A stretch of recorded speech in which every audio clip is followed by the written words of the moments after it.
तब कश्यप जी ने पयोव्रत धारण करने के लिए कहा। फाल्गुन मास की द्वादशी से 12 दिन पर्यंत ये व्रत रहता है।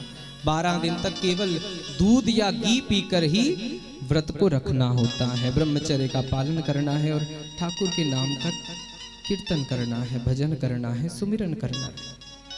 माँ ने ऐसा ही किया। भगवान दर्शन देकर कहते हैं कि मैया इस बलि को मार नहीं सकता मैं, क्योंकि बलि प्रहलाद जी का पौत्र है और प्रहलाद को मैंने वचन दिया था कि प्रहलाद तेरे वंश में कोई कितना भी बड़ा पापी क्यों ना हो, मैं उसे मारूंगा नहीं। पर मैया ये बलि ब्राह्मणों का भक्त है, इसलिए मैं तेरे घर तेरा बेटा बनकर आऊंगा और त्रिलोकी को दान में इस बलि से ले लूंगा। ठाकुर जी वामन बनकर माता अदिति के गर्भ से अवतरित हुए। बोलिए वामन देव भगवान की जय। बलि के द्वार पर गए, आवाज दी भिक्षाम देही भिक्षाम देही।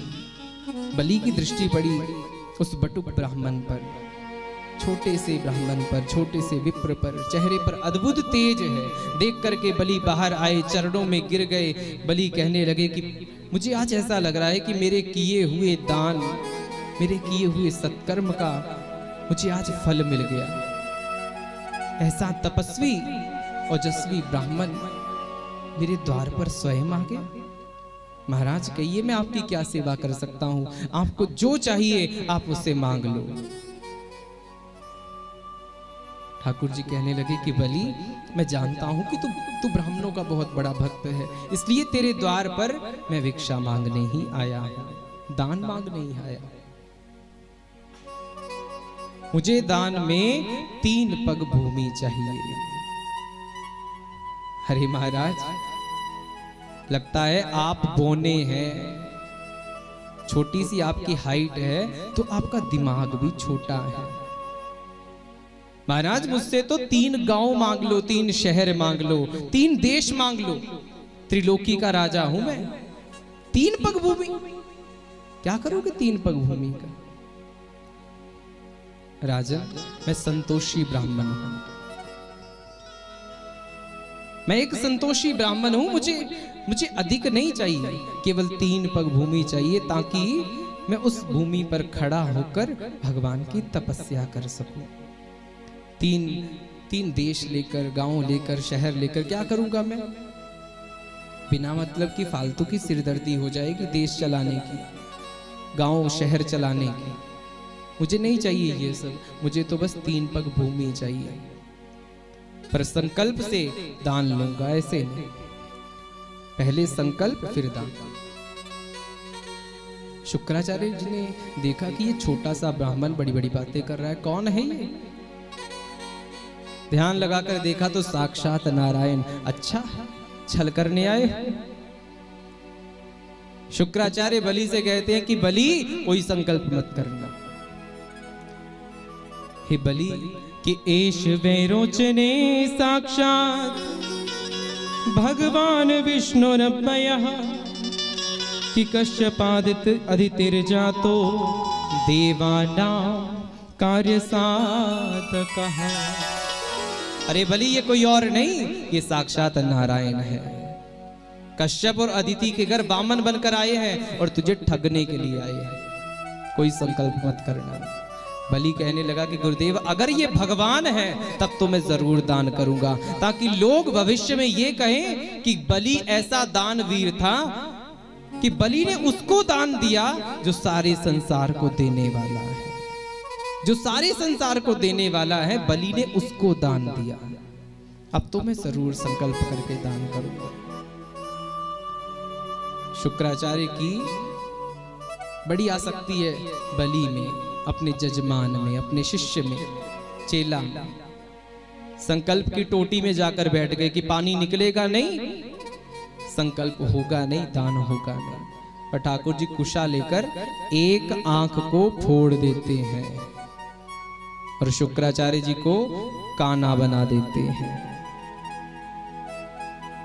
और संकेत किया कि जो दूसरों को दान करने से रोकते हैं वो अगले जन्म में काने बनते हैं। उन्हें सिर्फ एक आंख से ही फिर जीवन व्यतीत करना पड़ता है। तुम्हें खुद दान नहीं करना, मत करो, पर दूसरों को मना मत करो, दूसरों को रोको मत। हो सके तो प्रेरणा दो कि भाई तू भी दान कर, तू भी सेवा कर। और दान केवल पैसे का ही नहीं होता, दान श्रम का भी होता है। शरीर से हम सेवा कर सकते हैं, ये भी बहुत बड़ा दान है। निराश्रय को आश्रय देना, ये भी बहुत बड़ा दान है। वस्त्रहीन को वस्त्र देना, ये भी बड़ा दान है। भयभीत को अभय दान देना बहुत बड़ा दान है। प्यासे को पानी देना बहुत बड़ा दान है। केवल पैसे का ही दान दान नहीं होता। संकल्प हुआ, ठाकुर जी ने देखते ही देखते अपने शरीर को बढ़ाया, 2 ही पगों में त्रिलोकी को माप लिया। जब चरण ब्रह्मा जी के पास सत्यलोक में पहुंचा तो ब्रह्मा जी चरण प्रक्षालन करते हैं, उस जल को पीने लगे। ठाकुर जी कहते पियो मत, अरे ये गंगा है, इसे अपने कमंडलू में रखो, अनेक पापियों को तारेगी समय आने पर। ब्रह्मा जी अपने कमंडलू में रखते हैं।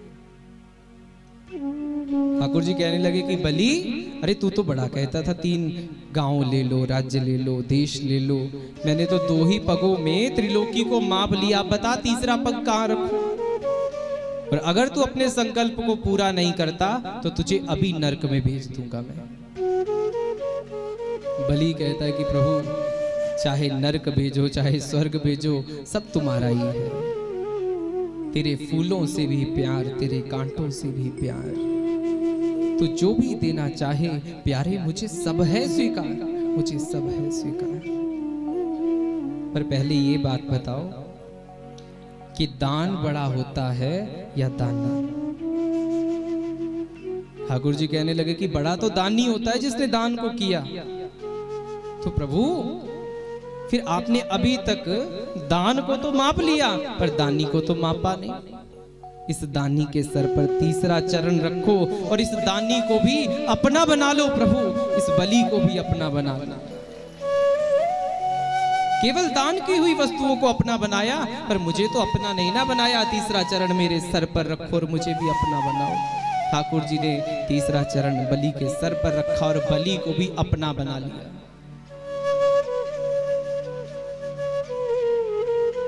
बलि की इस भक्ति से प्रसन्न होकर ठाकुर जी कहते हैं कि बलि तुम मुझसे कुछ वरदान मांगो। इस कल्प में तू इंद्र को ही इंद्र की पदवी पर रहने दे, अगले कल्प में मैं तुझे इंद्र बनाऊंगा और तू स्वर्ग का शासन करेगा। बलि कहता है कि प्रभु मुझे नहीं चाहिए ये स्वर्ग वर्ग, मुझे तो आप चाहिए। मुझे उठते बैठते सोते जागते बस आपका दर्शन मिलता रहे प्रभु, बस आपका दर्शन मिलता रहे और मुझे कुछ नहीं चाहिए। तब भगवान सुतल लोक का निर्माण करते हैं और कहते हैं कि बलि मैं तेरा द्वारपाल बनूंगा, जितना चाहे तू मेरा दर्शन कर ले, जितना चाहे दर्शन कर लेना। भगवान द्वारपाल बनकर बलि के यहाँ पर रहे। लक्ष्मी को चिंता हुई। लक्ष्मी सोचती है कि मेरे ठाकुर जी कहकर गए थे 2-4 दिनों में बलि से दान मांगकर वापस आ जाऊंगा, अरे वापस नहीं आए, क्या हुआ? भगवान का पता कोई संत दे सकता है। देवऋषि नारद कहते हैं कि मैया ठाकुर जी देखो द्वारपाल बने सुतल लोक में बलि की सेवा कर रहे हैं। भगवत प्राप्ति कैसे हो ये भी कोई मार्ग संत ही बता सकता है। नारद जी कहते हैं कि मैया बलि की कोई बहन नहीं है, तू बलि की बहन बन जा और ठाकुर जी को गिफ्ट के रूप में, उपहार के रूप में मांग लेना। लक्ष्मी वेश बदल करके सुतल लोक गई है, बलि से मिली। बलि से कहा कि महाराज मैंने सुना है कि आपकी कोई बहन नहीं, मेरा भी कोई भाई नहीं है। रक्षा सूत्र बांधा, बलि को भाई बनाया। बलि कहता है कि जीवन में एक बहन की कमी थी, वो कमी भी आज भगवान ने पूरी कर दी। मेरे जैसा सौभाग्यशाली शायद ही इस संसार में कोई दूसरा होगा। बहन तुझे कुछ चाहिए तो नहीं? हाँ भैया एक वस्तु चाहिए। क्या भैया? ये आपका द्वारपाल जो है ना, मुझे बड़ा अच्छा लग रहा है, इस द्वारपाल को मुझे दे दो। बलि कहने लगे देवी एक मिनट, अपना नाम नहीं बताया तुम? तब माता लक्ष्मी कहती है कि मेरा नाम लक्ष्मी है। ओहो, सारा परिवार ही छलियाओं से भरा हुआ है। एक आया था छोटा सा बामन बनकर, कहता था 3 पग भूमि चाहिए और 2 ही पगों में मेरा सब कुछ लूट लिया। और सब कुछ लुटवा करके जो हरी मिला, आज उसे लूटने तू आ गई। जा बहन ले जा, ले जा, ले जा। इन्हें तू भी याद करेगी कि बलि कितना बड़ा दानवीर था। ठाकुर जी की आंख में भी आंसू आ गए कि बलि कितना बड़ा मेरा भक्त है। कहने लगे कि बलि अब से 6 महीने तक मैं सुतल लोक रहूंगा, लेकिन हाँ तूने मुझे इसे सौंपा, इसलिए 6 महीने तक मैं वैकुंठ रहूंगा। वचन देता हूँ 6 महीने तक यहाँ और 6 महीने तक वहां रहूंगा। आज भी ठाकुर जी 6 महीने तक बलि के यहाँ द्वारपाल बनकर सेवा करते हैं और 6 महीने वैकुंठ रहते हैं। बोलिए भक्त वत्सल भगवान की जय। आगे सूर्यवंश की चर्चा आई। सुखदेव कहते हैं कि राजा सूर्य के बेटे हैं विवस्वत मनु, जिनकी 8 संतानें हुई। सद्युम्न, प्रशद्र, कवि, कुरुष, दृष्ट, श्रेयाति, नभग और इक्ष्वाकु। इक्ष्वाकु वंश में भगवान 4 रूपों में अवतरित हुए। राम, लक्ष्मण, भरत, शत्रुघ्न। बोलिए चारों भैया की जय। सुखदेव एक श्लोक में ही भगवान श्री राम के चरणों में वंदन करते हैं, उनका ध्यान करते हैं। आप भी 2 मिनट अपने हाथ जोड़कर मर्यादा पुरुषोत्तम भगवान श्री राम जी का ध्यान करिए।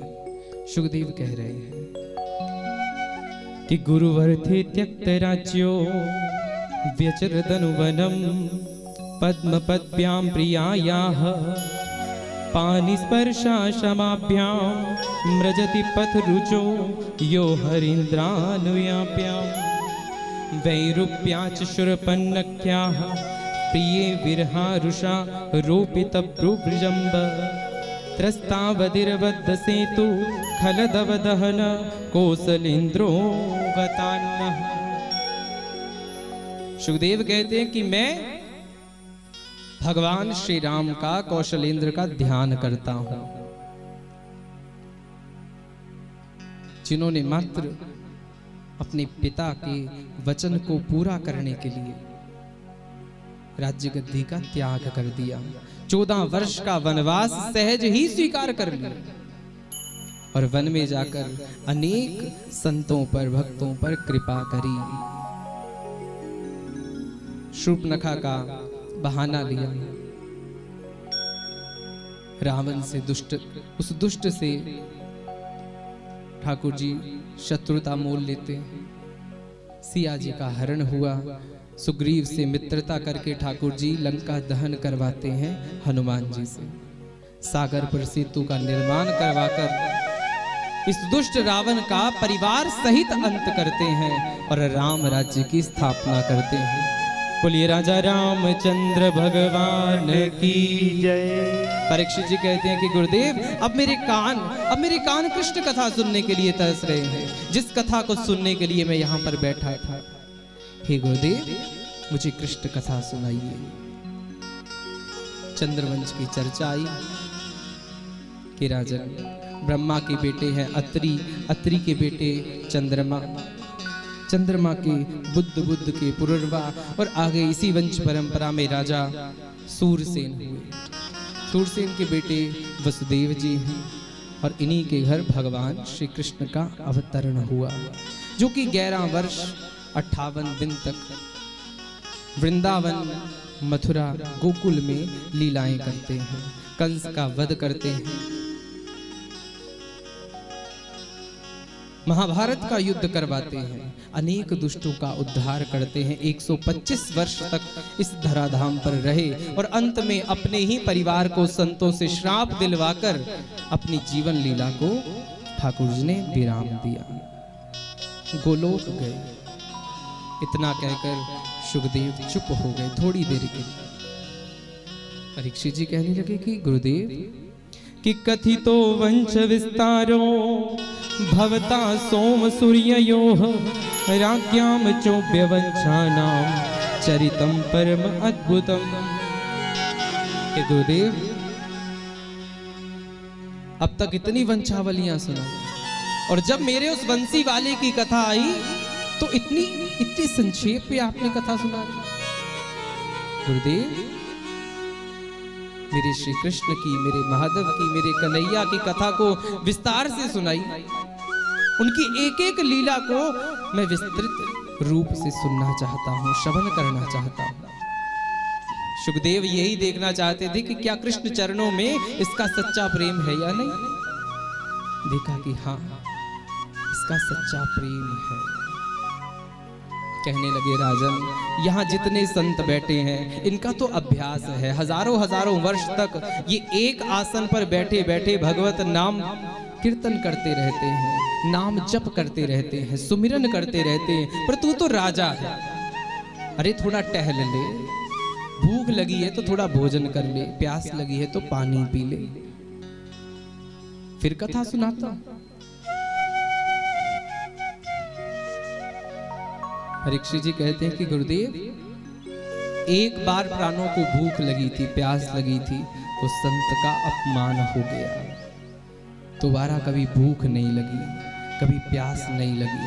और सच पूछो तो आपके मुख से निकलने वाला ये जो कथा रूपी अमृत है ना, यही मेरे लिए भोजन है, यही मेरे लिए पानी है। हे गुरुदेव, कि नेशाति दुस्सहाशुन्मां त्यक्तोदमपि वाद्यते पिबन्तं त्वन्मुखाम्बोज च्युतं हरिकथामृतम्। पिबन्तं त्वन्मुखाम्बोज, आपके मुख से निकलने वाला ये जो कथा रूपी अमृत है, यही मेरा भोजन है, यही पानी है। ये कथा सुनाना बंद ना करिए। अगर आपने कथा सुनाना बंद कर दी तो अभी मेरे प्राण निकल जाएंगे, संत का श्राप झूठा हो जाएगा। संत ने श्राप दिया है कि 7वें दिन मृत्यु होगी, पर कथा बंद हो गई तो आज ही मेरी मृत्यु हो जाएगी। संत की वाणी को रखने के लिए और मेरे प्राणों को बचाने के लिए, हे गुरुदेव, कथा को कहते जाइए, कहते जाइए, कहते जाइए, अपनी वाणी को विराम मत दीजिए। शुकदेव कहते हैं कि राजन, इस पृथ्वी पर जब बड़े बड़े दुष्ट जन्म लेते हैं कि प्रलंब वक चाणूर त्रिनावैत महाशने मुष्टिक आरिष्ट द्विध पूतना केशि धेनुके है। प्रलंबासुर, धेनुकासुर, वकासुर, वच्छासुर, पूतना, केसी, कंस, जरासंध, पौंड्रक, दुर्योधन आदि दुष्ट राजा, जब इतने बड़े दुष्टों का जन्म इस पृथ्वी पर हुआ, पृथ्वी इनके भार को सहन नहीं कर पाई, इनके पाप को सहन नहीं कर पाई। गौ रूप धारण करके ये पृथ्वी ब्रह्मा जी के पास गई कि भई भूमि जब अधिक दुखारी, राम सिया राम सिया राम सिया राम, राम सिया राम सिया राम सिया राम। भई भूमि जब अधिक दुखारी, राम सिया राम सिया राम सिया राम। यसुरन को भारी, राम सिया राम सिया राम सिया राम। सही ना सकी तब गौतन धारी, राम सिया राम सिया राम सिया राम। सही ना सकी तब गौतन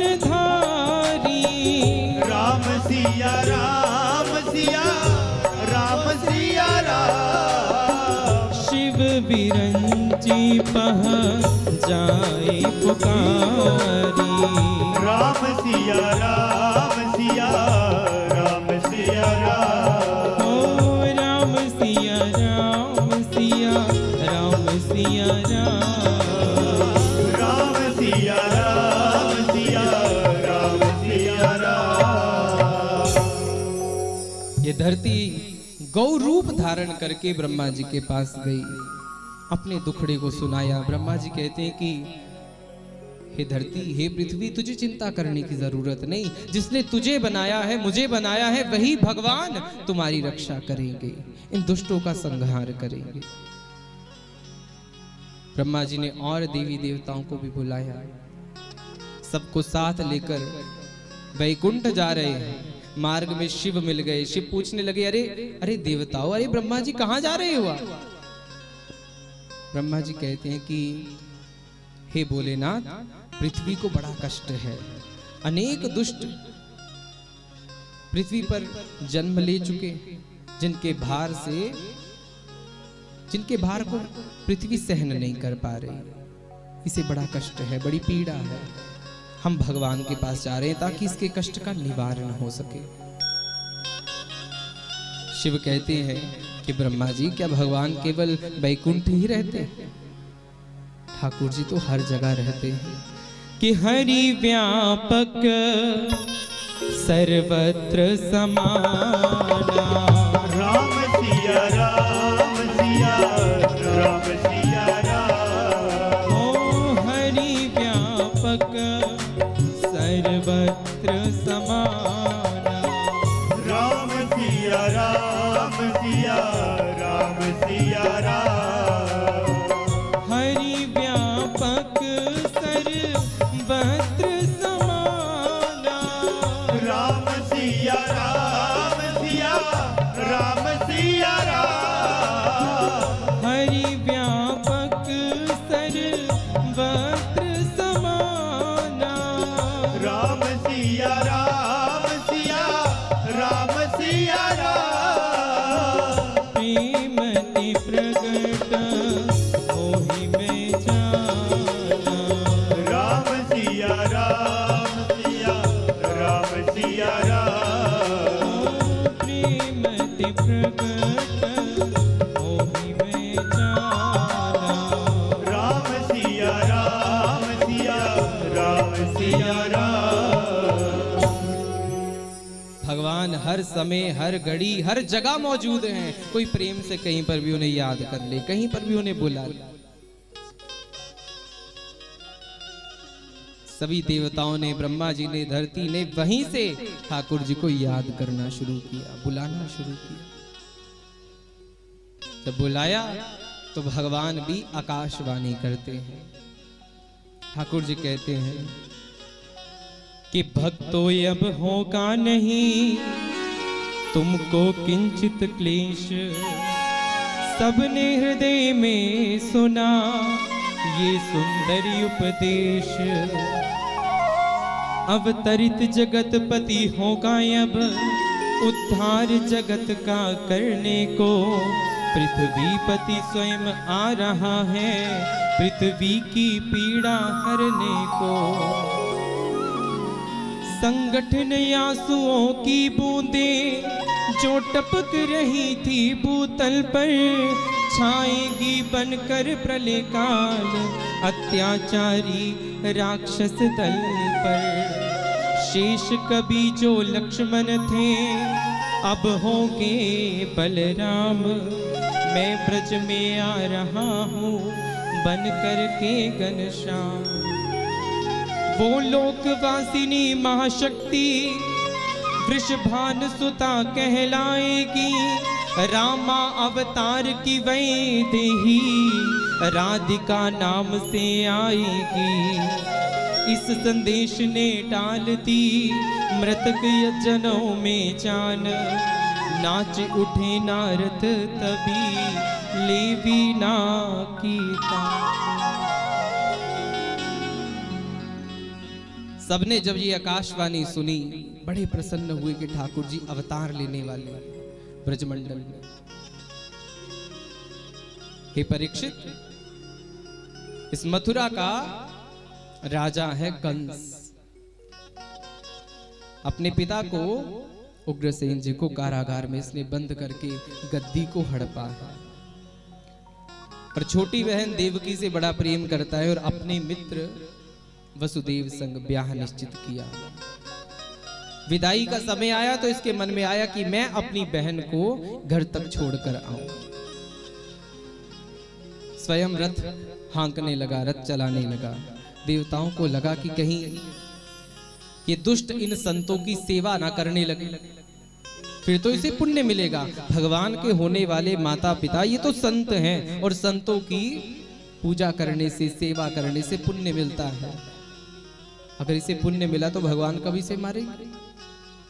देवताओं ने आकाशवाणी कर दी कि अरे कंस इस देव की काही अष्टम लाल, हम बतलाते हैं तुम्हें होगा तेरा काल। आकाशवाणी कर दी कि कंस इसी देवकी का अष्टम लाल, तेरा काल होगा, तेरा काल होगा। कंस ने उसी समय तलवार निकाली देवकी को मारने के लिए। जैसे ही आगे आया वसुदेव जी आगे आ गए, कहने लगे कि कंस ये क्या कर रहे हो? कि अरे कंस क्या हुआ तुम्हें जो तुम आपे से बाहिर हो, बहन पे शस्त्र चलाते हो, तुम वीर नहीं तुम कायर हो। अरे वसुदेव मित्र, तुमने सुना नहीं अभी अभी देवताओं ने आकाशवाणी में क्या कहा? इसी देवकी का 8वां गर्भ मेरा काल होगा, इसका लाल मेरा काल होगा, मैं इसे जीवित नहीं छोड़ूंगा। वसुदेव कहने लगे कि कंस आकाशवाणी मैंने भी सुनी, तुम्हें देवकी से तो कोई खतरा नहीं, देवकी की 7 संतानों से तो कोई खतरा नहीं। कि अरे 8वें पुत्र का भय है तो वो आपके आगे धर देंगे, इतना नहीं चाहो अगर तो 8 ही अर्पण कर देंगे। असुर राज कहने लगा तब तो है स्वीकार, किंतु तब तक भोगना पड़ेगा कारागार। कारागार में देवकी वसुदेव को बंद कर दिया गया। पहली संतान ने जन्म लिया। देवर्षि नारद मति को भ्रष्ट करते हैं। 8 मन के वाली बिना सुमेरु के माला को दिया कंस के हाथ में। पूछा कि भोजराज कंस बता, पहला मन का कौन सा है और 8वां कौन सा? जहां से स्टार्ट करे, प्रारंभ करे वही पहला और जहां खत्म वही 8वां। 8 पंखुड़ियों वाले कमल के पुष्प को दिया और पूछा कौन सी पहली है पंखुड़ी और कौन सी 8वीं? जहां से गिनती प्रारंभ करे वही पहली और जहां खत्म वही 8वीं। कंस कहने लगा गुरुदेव कहना क्या चाहते हो, ये कर क्या रहे हो? नारद जी कहते हैं कि अरे भोजराज कंस, देवकी की कोई भी संतान पहली और कोई भी 8वीं हो सकती है। जो कंस ने सुना पहले तो जीवित छोड़ दिया था, लेकिन बाद में नारद जी की बात को सुनकर एकाएक 6 संतानों की, 6 बालकों की हत्या कर दी। नारद जी ने सोचा कि ठाकुर जी तो अपने मरे हुए भाइयों को दोबारा जीवित कर सकते हैं, लेकिन हम ललायित हैं कि जल्दी से जल्दी इनका अवतार हो, इनका जन्म हो। 7वें गर्भ में दाऊ जी आए, शेष भगवान आए। ठाकुर जी योग माया के माध्यम से उन्हें रोहिणी के गर्भ में स्थापित करते हैं, जो वसुदेव जी की ही पत्नी है और बाबा नंद के घर रह रही है। योग माया को यह भी आदेश दिया कि बाबा नंद के यहां तुम कन्या बनकर अवतार लेना। मेरे बाल स्वरूप को वसुदेव जी गोकुल छोड़ेंगे और तुम्हें अपने साथ ले आएंगे। जब कंस मारने का प्रयास करे तो सारी घटना उसे सुना देना, सब सुना देना। 7वां गर्भ रोहिणी के गर्भ में स्थापित हुआ। सबको लगा कि शायद 7वां गर्भ नष्ट हो गया। कंस सोचता है चलो अच्छा हुआ, एक पाप करने से तो मैं बचा।